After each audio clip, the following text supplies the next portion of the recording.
नमस्कार बच्चों, मैं राजिका अग्रवाल आपके साइंस टीचर।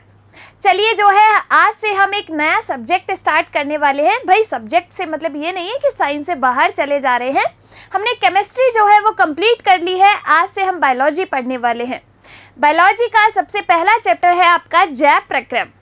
इसके अंदर हमारी जितने सिस्टम हैं, कुछ आपके सिस्टम जो है दिए हुए हैं, जैसे कि आपका उत्सर्जन तंत्र है, वहन है यानी कि परिसंचरण तंत्र, श्वसन तंत्र और आपका डाइजेस्टिव सिस्टम।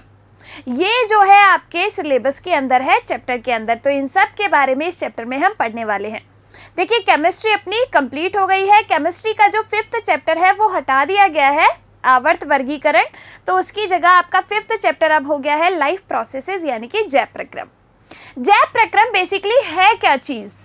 तो जीवों के अंदर जो है जितनी भी क्रियाएं होती है, जैसे हम खाना खा रहे हैं, हम सांस ले रहे हैं, जो है कोई अपशिष्ट पदार्थ है उसको बॉडी से एक्सक्रीट आउट कर रहे हैं, तो हमारी बॉडी के अंदर पर्टिकुलर एक काम के लिए एक पर्टिकुलर सिस्टम प्रेजेंट है कि नहीं? तो इन्हीं सभी क्रियाओं को हम क्या कहते हैं? जैव प्रक्रम कहते हैं। यानी कि जीवित या सजीवों के अंदर होने वाली जितनी भी क्रियाएं हैं उनको हम क्या कहेंगे?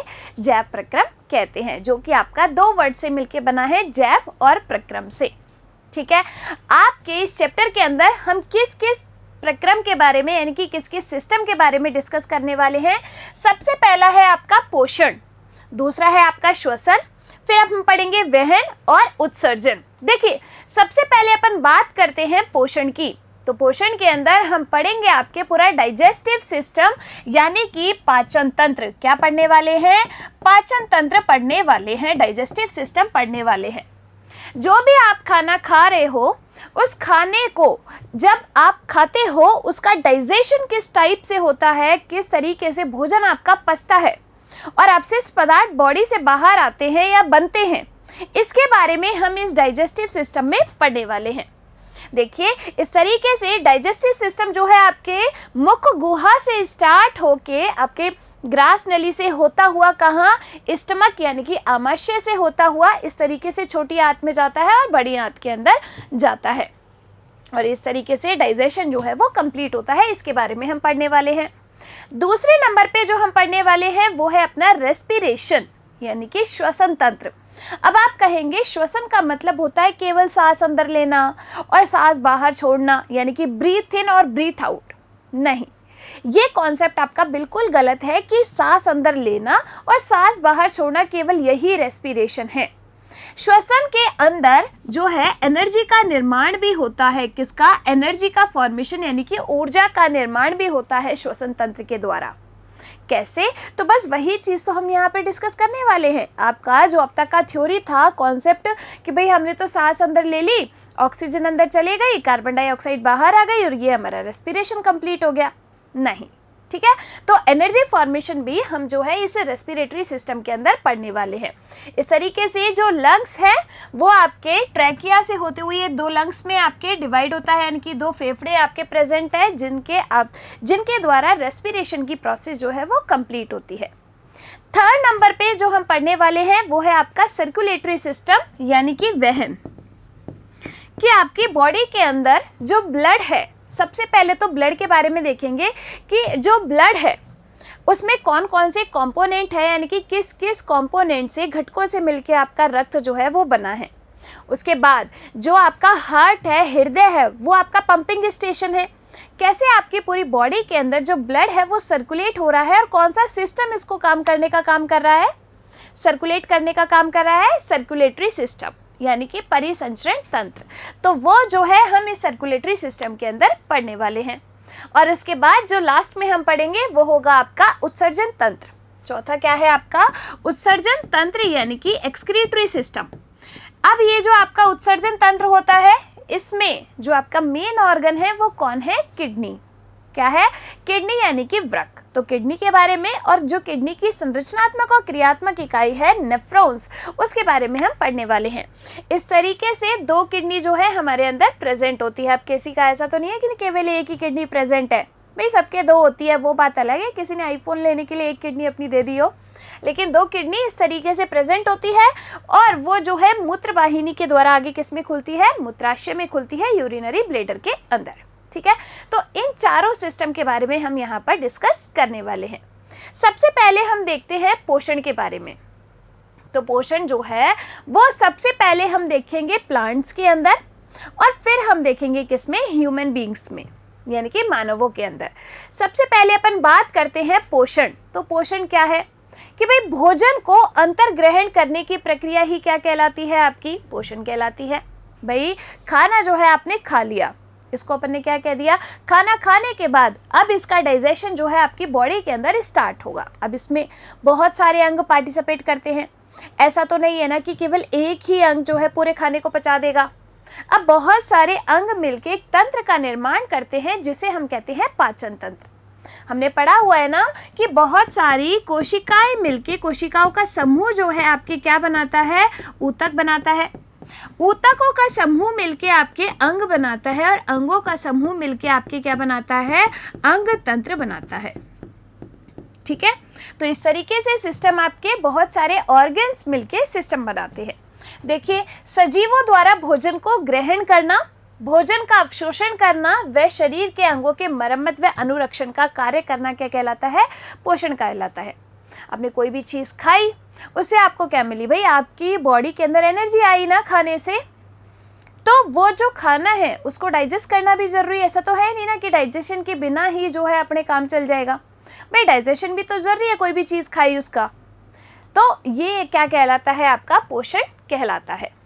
अब देखिए, जो आपका पोषण होता है वो दो प्रकार का होता है। कौन कौन सा, तो ये जो पोषण है वो आपका पहला होता है स्वपोषी पोषण। कौन सा, स्वपोषी पोषण। और दूसरा आपका होता है विषमपोषी पोषण। इन दोनों में क्या डिफरेंस है, स्वपोषी पोषण और विषमपोषी पोषण के अंदर? स्वपोषी पोषण को हम कहते हैं ऑटोट्रॉफ, यानी कि ऑटोट्रॉफ्स के अंदर होता है। जिनके अंदर स्वपोषी पोषण पाया जाता है उन्हें हम कहते हैं ऑटोट्रॉफ्स। यानी कि इसका एग्जाम्पल अगर मैं लिखूं तो एग्जाम्पल आपके क्या हैं, जैसे आपके पेड़ पौधे हो गए, पेड़ पौधों के साथ साथ आपके कुछ नीलहरित शैवाल हो गए। कौन, नीलहरित शैवाल। अब ये क्या करते हैं, अपना भोजन स्वयं बनाते हैं। आप कहेंगे कि मैम हम भी तो अपना भोजन स्वयं बनाते हैं, हमारे घर में तो कोई नहीं आता बनाने। लेकिन हम जो अपना भोजन बनाते हैं वो किसी न किसी शाक या सब्जियों को लेके बनाते हैं, या फिर कोई मांसाहारी है, नॉन वेजिटेरियन है, तो वो किसी जानवर को मार के अपना भोजन खाते हैं। तो लेकिन वो डिपेंड तो किसी और पे है ना अपने भोजन के लिए, खुद से तो निर्माण नहीं कर रहे ना। तो जो अपना भोजन का निर्माण स्वयं करते हैं, जो भोजन का निर्माण स्वयं करते हैं, उन्हें अपन क्या कहते हैं, स्वपोषी जीव कहते हैं।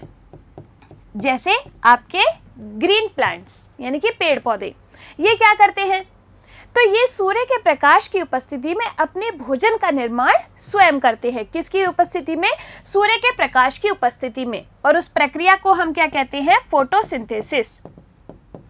क्या कहा जाता है, फोटोसिंथेसिस कहा जाता है, यानी कि इसको हिंदी में अपन कहते हैं प्रकाश संश्लेषण। अब ये जो प्रकाश संश्लेषण है इसमें क्या होता है, ये मैं भी आपको बताऊंगी कि फोटोसिंथेसिस की प्रोसेस होती किस तरीके से है। लेकिन सबसे पहले स्वपोषी पोषण, वे सजीव जो अपने भोजन का निर्माण स्वयं करते हैं, उन्हें तो हम क्या कहते हैं, स्वपोषी जीव कहते हैं। विषमपोषी होते हैं जो अपने भोजन के लिए दूसरों पर निर्भर होते हैं, जो दूसरों पर निर्भर होते हैं अपने भोजन के लिए, उन्हें हम क्या कहते हैं, विषमपोषी जीव कहते हैं। यानी कि उन्हें जब हमने जो है ऑटोट्रॉफ कहा, इनको हम कहते हैं हेटेरोट्रॉफ। क्या कहा जाता है, हेटेरोट्रॉफ कहा जाता है। ठीक है, यानी कि अपने भोजन के लिए दूसरों पर निर्भर रहेंगे। जैसे हम हो गए, जितने भी जानवर हो गए, हम तो नहीं फोटोसिंथेसिस की प्रोसेस करते ना, हम तो नहीं, जादू नहीं है ना हम सारे कि धूप खाते हैं, धूप तो नहीं खाते हैं हम जो है फोटोसिंथेसिस की प्रोसेस नहीं करते, प्रकाश संश्लेषण की प्रक्रिया जो है हमारे अंदर नहीं होती। हम अपने भोजन के लिए पेड़ पौधों पर या किसी दूसरे जंतु पर निर्भर रहते हैं। तो इसमें विषमपोषी में आपके जितने भी जानवर हैं, कवक है, ये सारे आ जाएंगे, जिन्हें हम कहते हैं हेटेरोट्रॉफ्स। ठीक है, तो देखो, अगर आपसे एग्जाम के अंदर दोनों में एक जो है अंतर पूछ लिया जाए, दोनों में डिफरेंस क्या है ये पूछ लिया जाए, तो आप क्या लिखोगे? सबसे पहला स्वयंपोषी के बारे में आप लिखोगे कि ये जो है अपने भोजन का निर्माण स्वयं करते हैं, जबकि विषमपोषी पोषण वाले जीव हैं वो अपने भोजन के लिए दूसरे पर निर्भर रहते हैं। दूसरा पॉइंट क्या लिखेंगे कि इसमें जो है प्रकाश संश्लेषण की प्रक्रिया होती है, जबकि विषमपोषी में प्रकाश संश्लेषण की प्रक्रिया नहीं होती। इसमें जो है अब प्रकाश संश्लेषण के लिए किसकी जरूरत है? सूर्य के प्रकाश की, तो इसके लिए सूर्य के प्रकाश की जरूरत नहीं होती। साथ के साथ आपके जो है कुछ नीलहरित शैवाल और पेड़ पौधे, उनमें एक वर्णक पाया जाता है जिसे हम कहते हैं क्लोरोफिल। क्या कहते हैं? क्लोरोफिल कहते हैं। तो ये जो आपका क्लोरोफिल है, इसी की वजह से आपका जो पत्तियां हैं उनका कलर कैसा होता है? ग्रीन होता है। अब इस क्लोरोफिल की उपस्थिति में ही ये प्रकाश संश्लेषण की प्रक्रिया जो है वो कंप्लीट हो सकती है, जबकि विषमपोषियों में हमारे अंदर क्या क्लोरोफिल है? क्या नहीं भाई, हम जो है क्लोरोफिल नहीं पाया जाता क्योंकि हम फोटोसिंथेसिस प्रोसेस भी नहीं करते, इसलिए तो इसमें जो है क्लोरोफिल की आवश्यकता होती है और इसमें क्लोरोफिल की आवश्यकता नहीं होती। तो अगर आपसे स्वयंपोषी और विषमपोषी में अंतर पूछेगा तो लिख देंगे आराम से। चलिए देखिए, जो आपका पोषण है वो कितने टाइप का? 2 प्रकार का, स्वयंपोषी पोषण और विषमपोषी पोषण। स्वयंपोषी पोषण में जो जीव है वो अपने भोजन का निर्माण स्वयं करते हैं, जैसे आपके हरे पौधे हो गए, कुछ जो है, और आपके नीलहरित शैवाल हो गए। विषमपोषी पोषण के अंदर क्या होता है कि अपने भोजन के लिए दूसरों पर निर्भर रहते हैं, जैसे आपके जंतु हो गए, कवक हो गए। ठीक है, इस तरीके से स्वयंपोषी पोषण और विषमपोषी पोषण में जो है हम अंतर लिख सकते हैं। देखिए, स्वयंपोषी भोजन के सरल अकार्बनिक कच्चे माल जल CO2 में संश्लेषित किया जाता है, जबकि भोजन को प्रत्यक्ष या अप्रत्यक्ष रूप से प्राप्त किया जाता है और एंजाइमों की मदद से जो है तोड़ा जाता है। अब ये जो आपके एंजाइम है वो आपकी बॉडी के अंदर ही प्रेजेंट होते हैं। प्रकाश संश्लेषण की क्रिया होती है, उसमें प्रकाश संश्लेषण की क्रिया नहीं होती। क्लोरोफिल की आवश्यकता होती है, जबकि इनमें क्लोरोफिल की आवश्यकता नहीं होती। भोजन का निर्माण दिन के समय, क्योंकि सूर्य के प्रकाश की उपस्थिति चाहिए ना, तो दिन के समय अपना भोजन बनाएंगे। और ये तो भोजन का निर्माण कभी भी कर सकते हैं, मतलब तुम्हें जो है, मान लो कि हॉस्टल में रह रहे हो, रात 2 बजे भूख लगी, 2 बजे मैगी बना के खा ली, सुबह 4 बजे भूख लग जा रही है तो आलू के पराठे खाने चले गए, तो हम तो अपने भोजन कभी भी कर सकते हैं। हरे पौधे तथा जीवाणुओं में, और ये जो है आपके सभी जीवों तथा कवकों के अंदर विषमपोषी पोषण जो है वो होता है। आई बात समझ में? अब अपन सबसे पहले बात करते हैं स्वयंपोषी पोषण की। तो स्वयंपोषी पोषण क्या होता है? जिसके अंदर आपके प्रोसेस होती है फोटोसिंथेसिस की। अब ये फोटोसिंथेसिस होता क्या है? जब से मैं कह रही हूँ फोटोसिंथेसिस, इसको अपन हिंदी में कहते हैं प्रकाश संश्लेषण।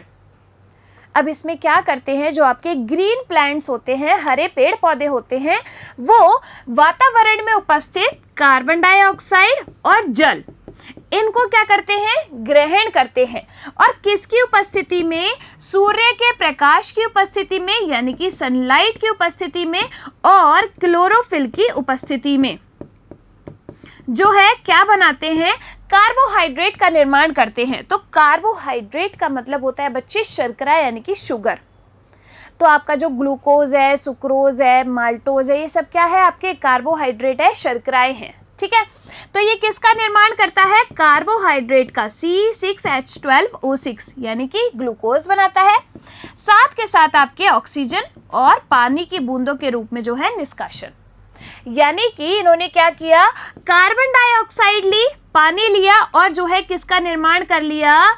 जो है इस तरीके से आपके ऑक्सीजन बाहर निकाल दी, एनर्जी का निर्माण यानी कि कार्बोहाइड्रेट बना लिया, और पानी का निर्माण किया, जिसे हम कहते हैं फोटोसिंथेसिस। देखिए, पेड़ पौधे सूर्य के प्रकाश की उपस्थिति में, एक चीज याद रखिएगा, जब आप फोटोसिंथेसिस लिखेंगे, एग्जाम के अंदर क्वेश्चन पूछा जाएगा प्रकाश संश्लेषण किसे कहते हैं, इसे निम्न अभिक्रिया के द्वारा दर्शाइए। तो जब आप इसमें रिएक्शन लिखोगे तो याद रखना कि आप सूर्य का प्रकाश और क्लोरोफिल लिखना नहीं भूले। ठीक है, देखिए, पेड़ पौधे सूर्य के प्रकाश की उपस्थिति में वायुमंडल में उपस्थित कार्बनिक पदार्थ जैसे CO2 और जल क्लोरोफिल की उपस्थिति में अपना भोजन बनाते हैं, कार्बोहाइड्रेट में परिवर्तित हो जाते हैं, जिसमें ऊर्जा जो है क्या होती है, एनर्जी आपके संचित होती है। किसके अंदर? इस ग्लूकोज के अंदर, इस कार्बोहाइड्रेट के अंदर। ठीक है, अब देखिए यहाँ पर मैं आपको समझाती हूँ प्रकाश संश्लेषण की प्रक्रिया। क्या होता है प्रकाश संश्लेषण?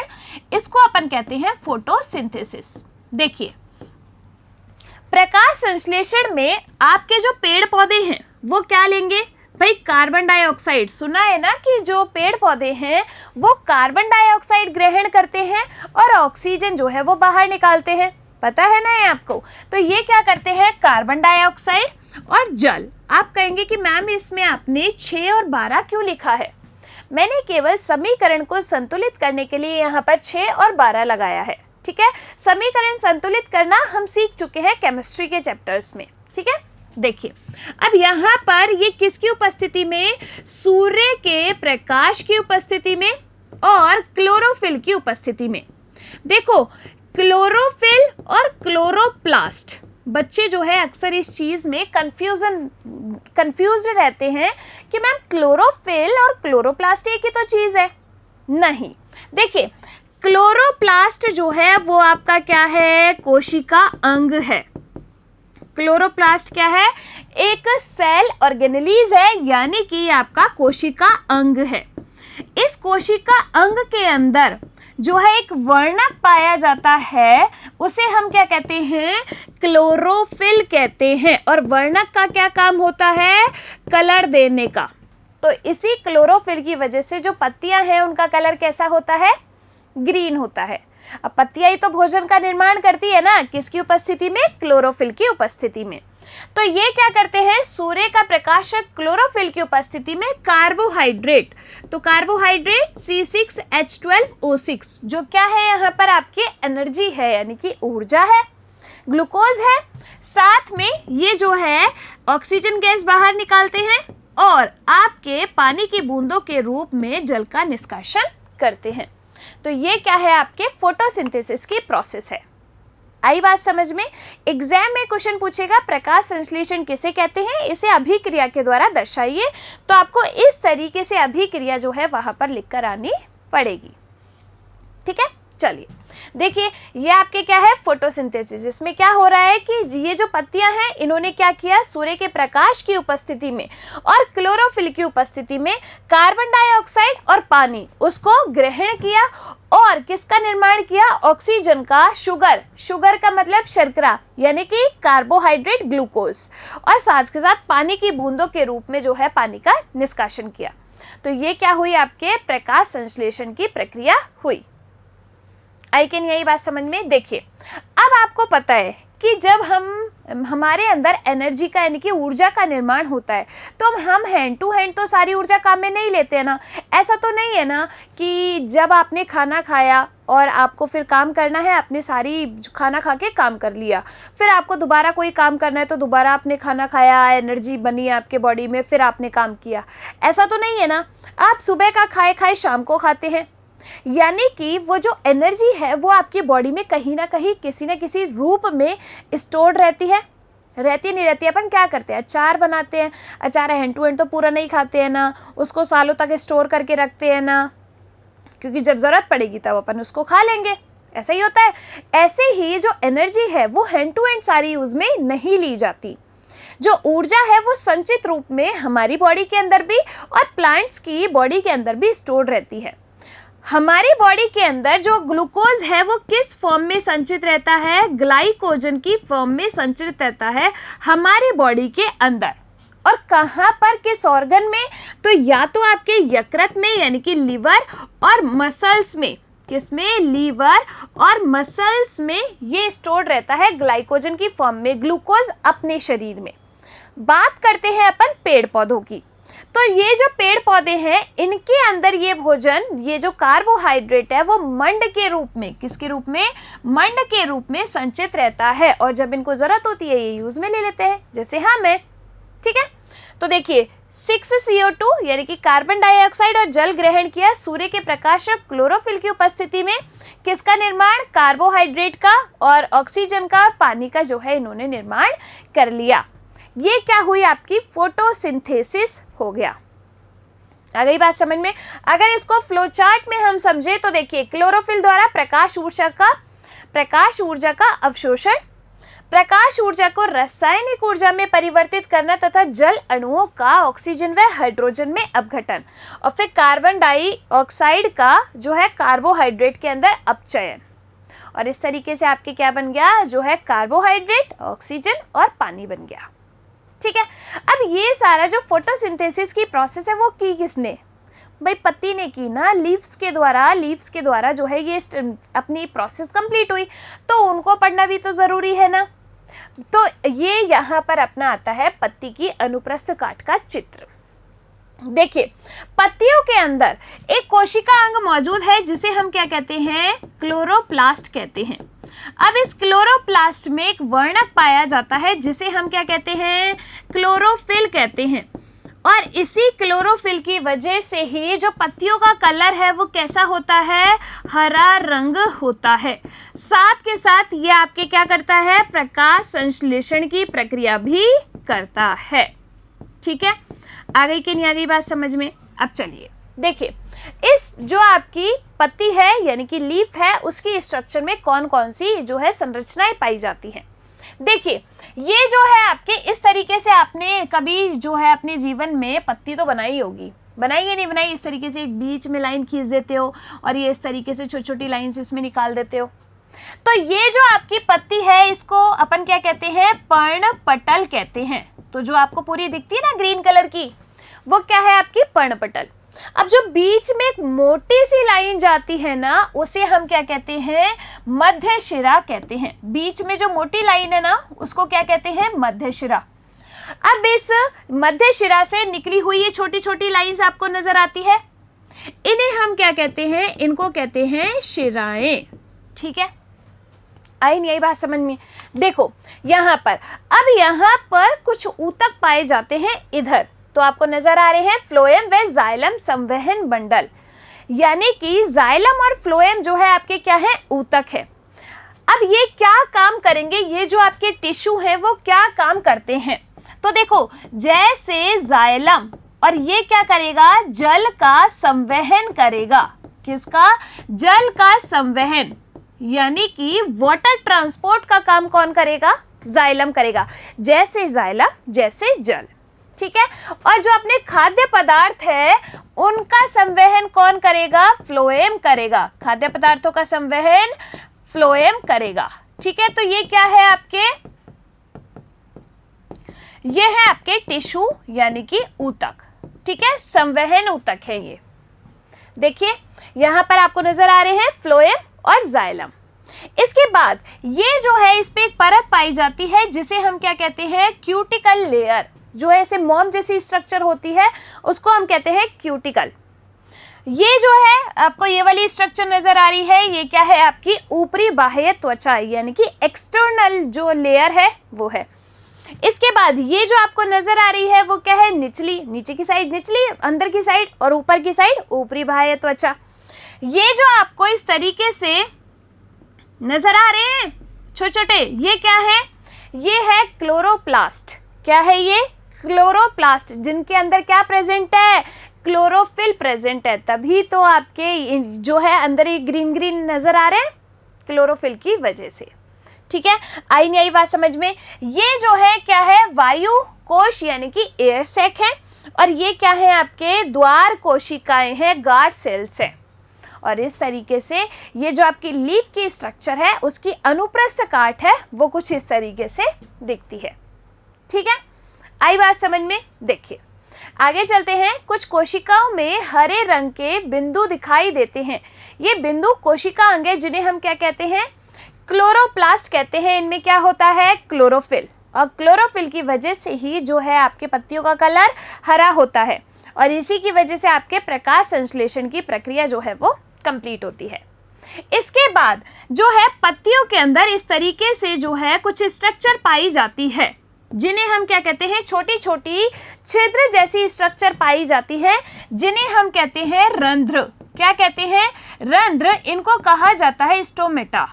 ठीक है, इन रंध्रों का क्या काम होता है, तो आपके जो वाष्पोत्सर्जन की प्रक्रिया होती है, पानी के निकलने की प्रक्रिया होती है, पानी के अंदर ग्रहण करने की प्रक्रिया होती है, वो किसके द्वारा होती है, इन रंध्रों के द्वारा ही होती है। अगर ये जो पोर्स है वो ओपन होते हैं, यानी कि पानी जो है वो बाहर निकल रहा है, पोर्स खुलते हैं और बंद होते हैं, इनको क्या कहते हैं, रंध्र कहते हैं। तो देखिए, पत्तियों की सतह पर छोटे छोटे छिद्र पाए जाते हैं, जिन्हें हम क्या कहते हैं, रंध्र कहते हैं। तो ये आपको नजर आ रहे हैं, इसमें जो है ये रंध्र क्या है, बंद है, और इसके अंदर ये जो रंध्र है यानी कि स्टोमेटा है, ये क्या है, ओपन है। इसके अंदर देखो, ये जो है बंद है, यहाँ पर ये पोर्स जो है यानी कि रंध्र जो है वो खुले हुए हैं। ये रंध्र जो है टाइम टाइम पर खुलते और बंद होते रहते हैं, जिससे पानी के ग्रहण और पानी के निकलने की प्रोसेस जो है वो कंप्लीट होती रहती है। आई बात समझ में? देखिए, प्रकाश संश्लेषण के दौरान गैसों का आदान प्रदान, वाष्पोत्सर्जन के दौरान जल का बूंदों के रूप में अवशोषित करना, क्या किसका काम है, रंध्र का कार्य होता है। तो ये तो बात हुई अपने स्वपोषी पोषण की, जो कि किसके द्वारा किया जाता है, ऑटोट्रॉफ्स यानी कि पेड़ पौधे और कुछ नीलहरित शैवाल। दूसरे टाइप का आपका पोषण आता है विषम पोषी पोषण। कौन सा, विषम पोषी पोषण, जो अपने भोजन के लिए दूसरों पर निर्भर रहेंगे, उन्हें हम क्या कहते हैं, विषम पोषी जीव कहते हैं। अब ऐसा तो नहीं है ना कि सब एक ही तरीके से जो है दूसरे पर अपने भोजन के लिए निर्भर है, सबका पैटर्न अलग अलग है। जैसे कि कुछ जो है भोजन के अंतर ग्रहण के बाद पाचन की क्रिया होती है, जैसे हमारे अंदर क्या होता है कि हमने खाना खाया और फिर हमारी बॉडी के अंदर डाइजेशन प्रोसेस होती है, तो उन्हें हम क्या कहते हैं, प्राणी संपोषण कहते हैं। दूसरा या फिर प्राणी संभोजी कहते हैं। ठीक है, ये जो पोषण है वो प्राणी संपोषण कहलाता है और ऐसे जीव जो है प्राणी संभोजी कहलाते हैं। दूसरा आपका आता है मृतजीवी पोषण। तो आपने देखा है कि जो है कभी कोई जानवर मर जाता है तो उस पर छोटे छोटे कीड़े लग जाते हैं, लगते नहीं लगते, तो वो क्या है, आपके मृतजीवी हैं। यानी कि भोजन के लिए मृतजीवी सड़े गले पदार्थों पर निर्भर होते हैं, जैसे पत्तियां हैं वो सड़ जाती हैं तो उन पे जो है कुछ कीड़े लग जाते हैं, उनको हम क्या कहते हैं, मृतजीवी पोषण। यानी कि ये मरे हुए, कैसे मरे हुए, क्योंकि मैंने यहाँ पर मरे हुए क्यों बोला, क्योंकि फिर आप कहेंगे परजीवी पोषण भी तो ऐसा ही होता है। नहीं, ये क्या है, सामने वाले को मार के उसकी मरे हुए शरीर पर जो है ग्रो करते हैं, अपना पोषण प्राप्त करते हैं। जबकि परजीवी पोषण के अंदर क्या होता है कि सामने वाला जो है वो जीवित अवस्था में है, उसके शरीर के या तो अंदर रहकर या उसके शरीर के बाहर रहकर अपना पोषण प्राप्त करते हैं, उन्हें अपन क्या कहते हैं, परजीवी पोषण कहते हैं। फॉर एग्जाम्पल यहाँ पे देखिए, जो आपका परजीवी पोषण है वो आपके दो प्रकार का होता है। कैसे कैसे, एक होता है आपका अंतः परजीवी पोषण। कौन सा है आपका, अंतः परजीवी पोषण, और इंटरनल पैरासाइट्स अपन इनको कहते हैं। और एक होता है बाह्य परजीवी पोषण, यानी कि बाह्य परजीवी होते हैं दूसरे, यानी कि एक्सटर्नल जो है पैरासाइट। अंतः परजीवी का मतलब क्या होता है, जो शरीर के अंदर रहकर, क्या, शरीर के अंदर रहकर अपना भोजन जो है प्राप्त करे, उसे हम क्या कहते हैं, उसे कहते हैं अंतः परजीवी। यानी कि शरीर में अंदर रह रहा है और बिना मारे अपना पोषण जो है प्राप्त कर रहा है सामने वाले से, तो उसे अपन कहते हैं अंतः परजीवी। दूसरा आपका होता है बाह्य परजीवी, तो जो शरीर के बाहर रहकर, फॉर एग्जाम्पल जैसे मान लो जू है, बालों में जू लग जाती है, वो क्या करती है, सर पे रहती है और खून चूसती रहती है, खून पीती रहती है ना। तो यानी कि ये जो आपके जू है, ऐसे कोई पैरासाइट जो शरीर के ऊपर रहकर अपना भोजन प्राप्त करते हैं, उन्हें अपन कहते हैं बाह्य परजीवी। आई कैन, यही बात समझ में। तो इस तरीके से आपका विषम पोषी पोषण जो है, हेटेरोट्रॉफ जो है, वो 3 प्रकार के हो गए। कौन कौन से, पहला जो आपका आता है वो कौन सा है, तो पहला है आपका प्राणी संभोजी, जैसे कि भोजन ग्रहण करने के बाद डाइजेशन बॉडी के अंदर होगा। दूसरा आपका आता है मृतजीवी, जो मरे हुए जीव और सड़ी गली पत्तियों या सड़े गले पदार्थों पर रहकर अपना भोजन प्राप्त करे। तीसरा जो आता है वो आपका आता है पैरासाइट यानी कि परजीवी, जो सामने वाले जीव को बिना मारे उसकी शरीर के ऊपर या अंदर रह के जो है अपना भोजन प्राप्त करे, उसे अपन कहते हैं परजीवी। ठीक है, आ गई बात समझ में। अब सबसे पहले अपन बात करते हैं किसकी, अमीबा की। किसकी बात करते हैं, अमीबा की बात करते हैं। देखो अमीबा जो है ना वो आपका क्या है, एक कोशिकीय प्राणी है। एक कोशिकीय का मतलब क्या होता है यहाँ पर, तो एक कोशिकीय का मतलब होता है कि पूरा शरीर जो है एक ही सेल से बना हो, एक ही कोशिका से बना हो। देखो आपको पता है कि हमारा जो शरीर है बहुत सारी सेल से मिलके बना है। जैसे एक बिल्डिंग है बहुत सारी ईंटों से मिलके बनी होती है, ऐसे ही हमारा शरीर भी बहुत सारी सेल से मिलके बना होता है नहीं होता। लेकिन ये जो अमीबा है इसका पूरा शरीर ही इस तरीके से एक सेल से मिलके बना होता है, केवल एक सिंगल सेल इसमें प्रेजेंट होती है। अब केवल एक ही सेल है तो इसका जो आकार होता है, आकृति होती है, वो कैसी होती है, अनिश्चित। आपने कभी वो जेलियां देखी है बचपन में, उनसे मैं तो बड़ा खेलती थी। उनको दीवार पे फेंको, पूरी पूरी एक जेली होती थी, जैसे दीवार पे फेंको तो वो फैल जाती थी अलग अलग शेप में। इस तरीके से ये अमीबा भी जो है अपना शेप बदलता रहता है, क्योंकि भाई ये तो पूरा ही शरीर एक कोशिका से बना है, तो इसका जो है अनियमित आकार और आकृति होती है। आप इसको कैसे भी बना सकते हो, वो क्या है, आपका अमीबा है। अब ये जो अमीबा है वो आपका बिलोंग करता है प्रोटोजोआ संघ से। आप कहेंगे प्रोटोजोआ संघ क्या होता है मैम, तो जब आप क्लासिफिकेशन पढ़ेंगे आगे की क्लासेस में तो आपको पता चलेगा कि प्रोटोजोआ संघ क्या है। अब जो अपनी धरती पर इतने मिलियन जो है जीव हैं, अब उन जीवों को क्लासिफाई करना तो जरूरी है ना, अलग अलग वर्गीकरण करना जरूरी है।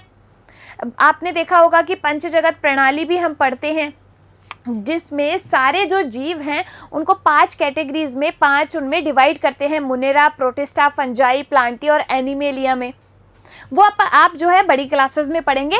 यहाँ पर देखिए तो इस तरीके से जब अपन क्लासिफाई करते हैं, उनको वर्गीकरण करते हैं उनका, तो ये जो अमीबा आता है वो प्रोटोजोआ संघ के अंदर आता है।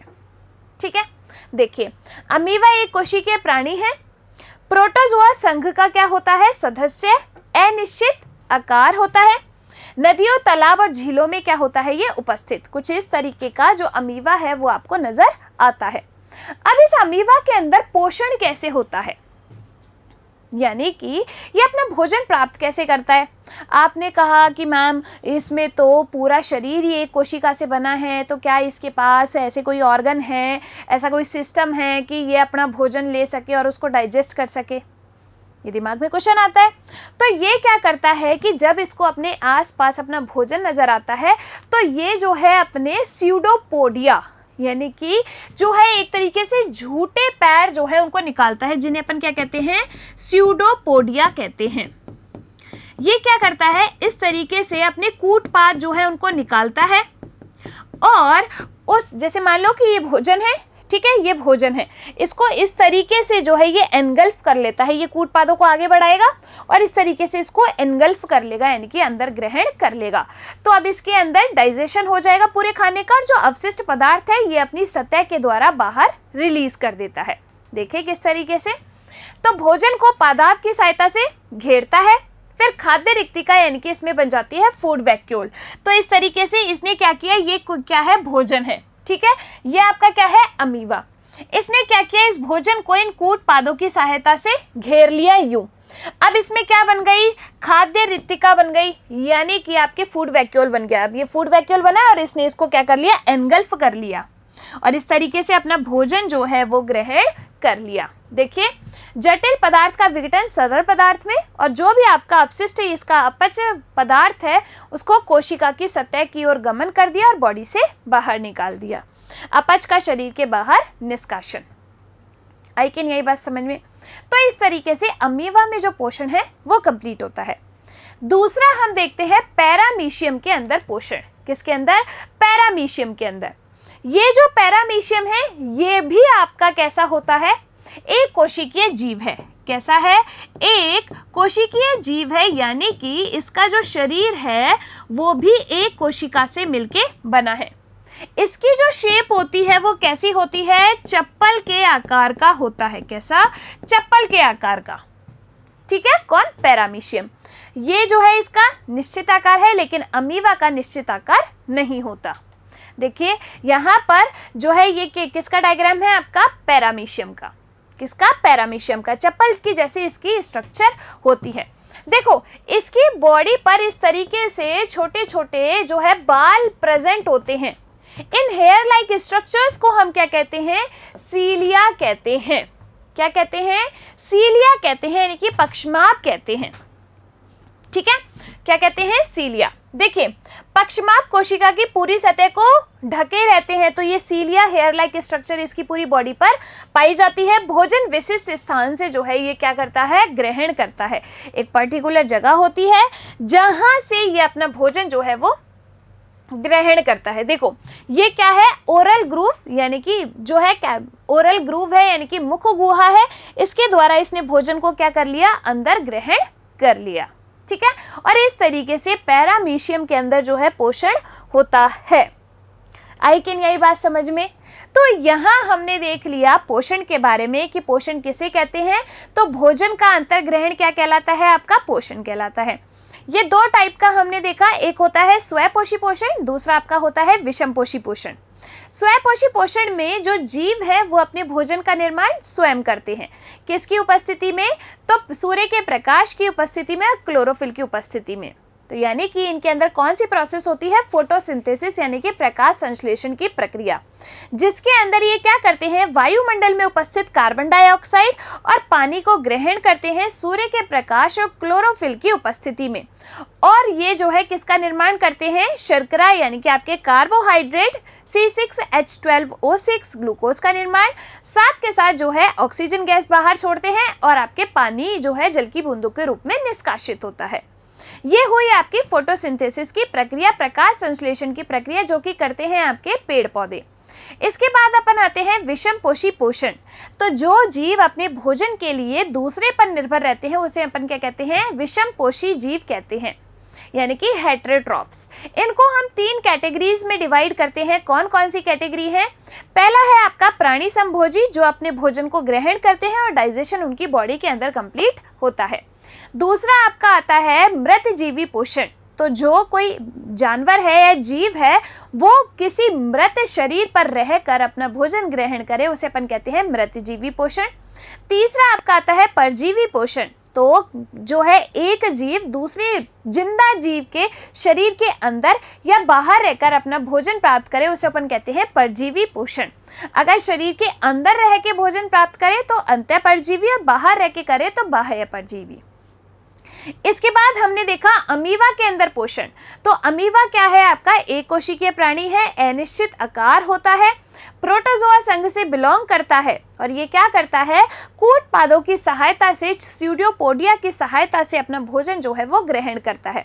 इसमें खाद्य रिक्तिका बन जाती है, भोजन अंदर जाता है और जो अपचित भोजन होता है वो कोशिका सतह पर आ जाता है और जो है बाहर एक्सक्रीट आउट कर दिया जाता है।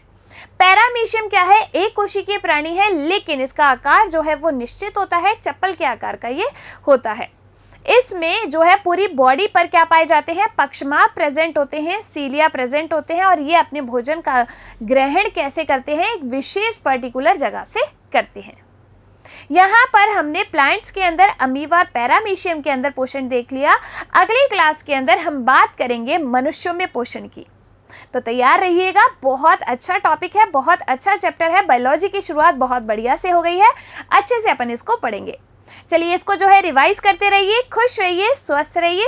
धन्यवाद।